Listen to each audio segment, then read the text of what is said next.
Hi, I'm John Barrett, Managing Director of the Investment Sales Division of RM Friedland, a commercial real estate brokerage based in Harrison, New York. And I'm here to talk about a report that was released in January of this year. RM Friedland released it in conjunction with David Cortez, co-founder of Foretold, an innovative platform that leverages data and AI to connect real estate developers and owners with a wide network of investors and tenants. They can predict who your best tenant will be, how long it will take to lease up your property or stabilize a new development, as well as additional data on tenants and trends. I'm excited to be here today to discuss a critical issue facing our local community, the state of New York, and the nation as a whole, the housing shortage. As most people are well aware, there's a severe housing shortage nationwide of approximately 5 to 6 million housing units. This includes both for sale and rental units. It spans from affordable to slightly above market rate housing. Some people actually call it attainable housing. As I mentioned, the report we released in January explores how our county is tackling this challenging head-on, albeit with some communities actively promoting and welcoming new development and others not so much due to home rule. We believe Westchester serves as a microcosm for our nation, demonstrating how strategic planning, innovative policies, and balanced developments can create thriving communities. The report is divided into 4 parts. Part 1 is new development overview. Part 2 is an occupancy analysis. Part 3 deals with impacts of new development on schools. And finally, in Part 4, economic effects on retail real estate. It delves into the impressive scale of residential development underway in Westchester, with over 12,300 units delivered since 2021 and another 15,000 currently under construction. There are local, regional, and national companies that are developing in Westchester. National companies like NRP, Southern Land Company, Lennar, Toll Brothers, Hines, and RXR. Regional companies like Rose Associates, Extel, Conifer, and L&M. We examine where this growth is happening, from urban centers like New Rochelle, White Plains, and Yonkers to more suburban areas. One of the key points of this report is about addressing common concerns about the impacts of new development. We'll present data that challenges the narrative of overcrowded schools, showing that student populations in many districts have actually declined, despite significant residential growth. The report also refutes old data from a study by Rutgers University that stated that each unit of housing built would put 1.7 kids into the local school system. The data shows that birth rates are lower than when the Rutgers study was done. Furthermore, we'll explore the positive ripple effects on the local economy, including the thriving retail sector with increased demand for both mixed-use spaces and standalone stores. The report aims to provide valuable insights for policymakers, developers, and investors, as well as community leaders, as we strive to create sustainable and vibrant communities for all. Westchester County and several municipalities' proactive approach, characterized by strategic planning, innovative policies, and balanced development, demonstrates how growth can be managed responsibly while fostering economic vitality, preserving environmental integrity, and protecting community identity. The report puts a spotlight on the amount and type of new development that has occurred or is underway in the county. So let's get into the data now. We've broken down new development by differing levels of construction. And the first slide we're going to look at shows municipalities with over 1,000 units, either under construction or delivered already. Those are primarily the bigger cities, as you might expect: New Rochelle, Yonkers, White Plains, Portchester, and Sleepy Hollow. Will show that 25,000 units have either been delivered or are under construction.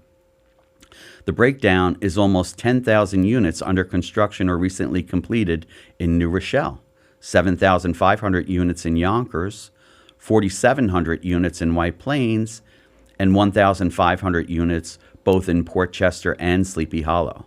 The majority in Sleepy Hollow are attributable to the project called the Edge on Hudson development. There's an affordable component of 10% in almost all of these new developments.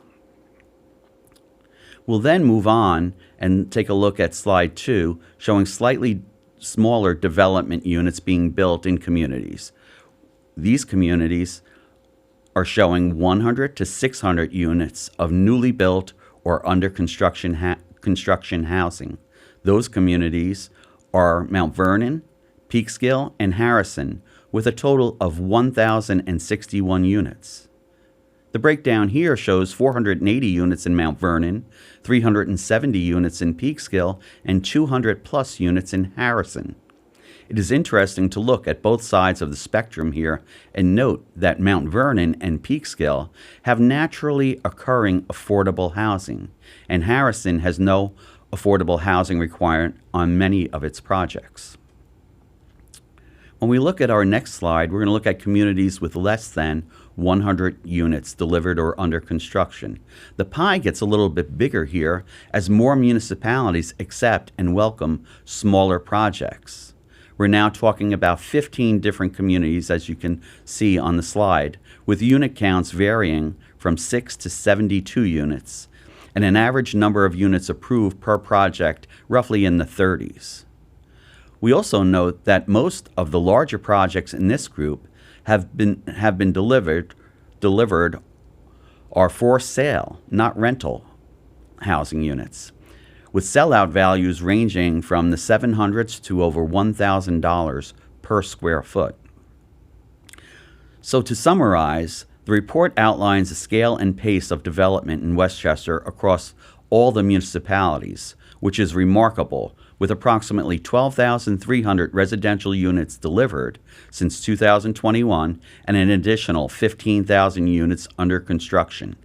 These projects, concentrated in urban hubs like New Rochelle, Yonkers, White Plains, and Mount Vernon, show how municipalities can align urban planning with local needs. The report also highlights more suburban and quasi-urban activity in places like Armonk and Portchester, as well as occupancy rates across the larger new development projects.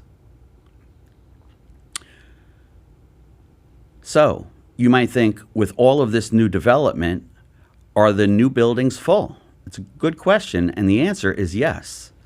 A new building or development is considered stable if occupancy exceeds about 88%. The slide you're looking at now shows the occupancy rate for selected projects in New Rochelle, as well as the cities of White Plains at 94% overall, Yonkers at 89% overall, and New Rochelle at 90%. The buildings are being filled by a combination of empty nesters, new family formations, people moving from New York City for lower rents, as well as newcomers to the Westchester County area. As you can see on the next slide, school enrollment decreased in the cities that have experienced the largest development projects, and that decrease has ranged from 6 to 9%.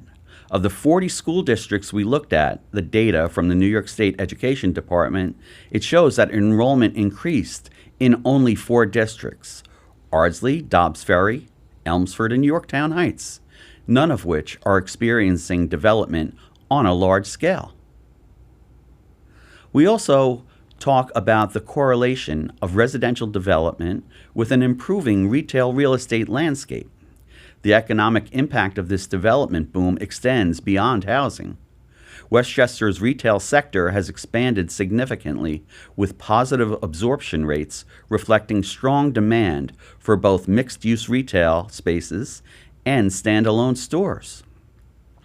Mixed-use retail space is typically the ground floor of these high-rise developments, and typical tenants are banks, health and wellness, dry cleaner, drop-off, coffee shops, and restaurants, which service the entire community, not just the new development. We can see on the graph that each area that had significant growth in housing had growth in the retail sector, with 1.5 million square feet built since 2019. There's the age-old question, do you build a housing and retail and culture will follow, or do you need to make something happen to make people want to live in the area? Westchester is obviously a desirable place to live, but people want walkability. So these mixed-use projects have been very successful. Some of the new tenants built their own space on former corporate campuses, such as the old Gannett site that now houses Lifetime Fitness, or along 287 where Wegmans now has a hotel neighbor, a multifamily neighbor, and a healthcare facility, all on the same parcel that had a large parking lot for several functionally obsolete office buildings that are no longer there. As you can see on the slide, from 2019 to 2024, the retail availability rate dropped by 100 basis points to 5% countywide. The drop in southern Westchester was more pronounced at 1.5%. The presence and demand from experiential tenants, specialty markets, and household name retailers, some of whom have reopened brick and mortar stores after closing them a few years ago, underscores the county's continued and growing appeal as both a residential and commercial hub. If you would like more information, please feel free to call our office at 914-968-8500 or go to our website at rmfriedland.com. And thanks to the guys at LMC Media for putting this podcast together.